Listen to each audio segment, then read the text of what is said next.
In an emotional speech, President Obama outlined his plans for executive action on gun control. Surrounded by families of shooting victims, those plans stressed the importance of documenting and keeping mental health records. Tonight, we spoke with a local psychologist who explains why the plan could be vital in one particular area. President Obama announced a series of executive actions he hopes will reduce gun violence in America. He calls for spending $500 million to increase access to mental health care, a move he feels may slow or stop gun-related incidents. That's why we're here today. Not to debate the last mass shooting, but to do something to try to prevent the next one. One of the provisions of that plan is to encourage the state to report mental health records and court records to the National Instant Criminal Background Check System with an aim to strengthen background checks.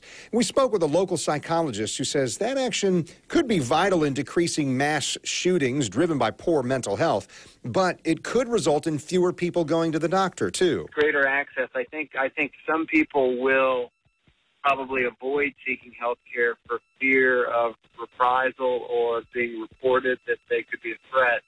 But I think overall, more people will receive treatment with greater access, and that will decrease the amount of gun violence.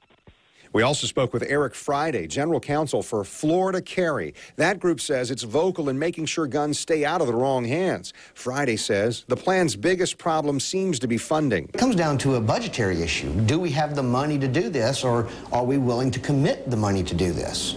And that's a decision that the voters, through their elected representatives, have to make. Surrounded by families and victims from mass shootings, the president made this emotional plea. He wants to pressure Congress to make good on their promise to fix the nation's broken health system.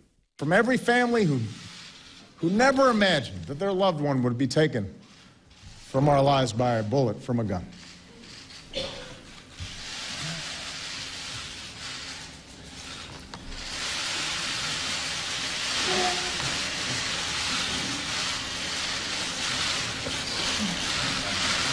Every time I think about those kids, it gets me mad.